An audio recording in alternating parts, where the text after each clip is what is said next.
Start. Okay, ಇವತ್ತು PM ವಿಶ್ವಕರ್ಮದು ನಿಮ್ದು ಕೊನೆಯ ದಿನ ಅಲ್ಲವಾ ಅಸೆಸ್ಮೆಂಟ್ ಅದು?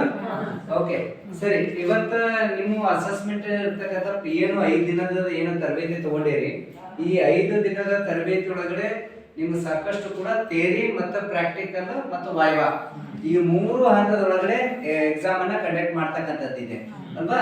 ಹಾಗಾಗಿ ಈ ಎಕ್ಸಾಮ್ ಒಳಗಡೆ ನೀವು ಈ ಬರ್ತಕ್ಕಂಥ ಅಟೆಂಡ್ ಮಾಡ್ತಕ್ಕಂಥದ್ರೊಳಗಡೆ ಈ 3 ಯಶಸ್ವಿಯಾಗಿ ನೀವು ಇದು ಮಾಡಿದಾಗ ಮಾತ್ರ ಇಲ್ಲಿ ಪಾಸ್ ಆಗ್ಲಿಕ್ಕೆ ಅವಕಾಶ ಇದೆ.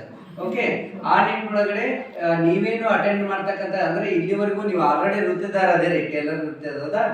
ಈಗ ಎಷ್ಟೋ ಜನ 5 ವರ್ಷ 6 ವರ್ಷ 10 ವರ್ಷವರೆಗೂ ಅನುಭವ ಹೊಂದಿರತಕ್ಕಂಥದ್ದಿದೆ.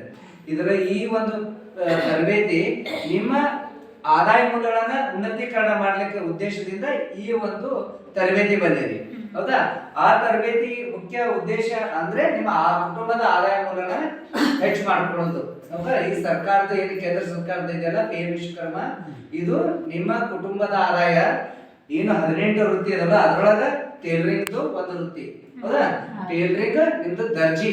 ಓಕೆ, ಆ ಒಂದು ತರಬೇತಿ ಒಂದು ಪಡೆದುಕೊಂಡು ನಿಮಗೆ ಬರ್ತಕ್ಕಂಥ ಫೆಸಿಲಿಟಿ ಏನೇನು ಫೆಸಿಲಿಟಿ ಇದೆ, 4,000 ರೂಪಾಯಿ ಸ್ಟೈಫೆಂಡ್, ಹೌದಾ? ಆಮೇಲೆ 1 ಲಕ್ಷ ಲೋನ್ ಫೆಸಿಲಿಟಿ 1ನೇ ಹಂತದೊಳಗೆ, 2ನೇ ಹಂತದೊಳಗೆ 2 ಲಕ್ಷ. ಓಕೆ, ಒಟ್ಟು 3 ಲಕ್ಷ. ಆನಂತರ 15,000 ಟೂಲ್ ಕಿಟ್. ಓಕೆ, ಇಷ್ಟು ಇರ್ತಕ್ಕಂಥದ್ದು ಕೂಡ ನಿಮಗೆ ಬೆನಿಫಿಟ್ ಇರ್ತಕ್ಕಂಥದ್ದು ಇದೆ. ಆ ನಿಟ್ಟಿನೊಳಗಡೆ ನಿಮ್ಮ ಇವೆಲ್ಲ ಬೆನಿಫಿಟ್ ತಗೊಂಡು ನಿಮ್ಮ ಆರ್ಥಿಕ ಅಭಿವೃದ್ಧಿ ಆಗಲಿ ಅಂತ ಆಶಿಸ್ತೀವಿ. ಓಕೆ.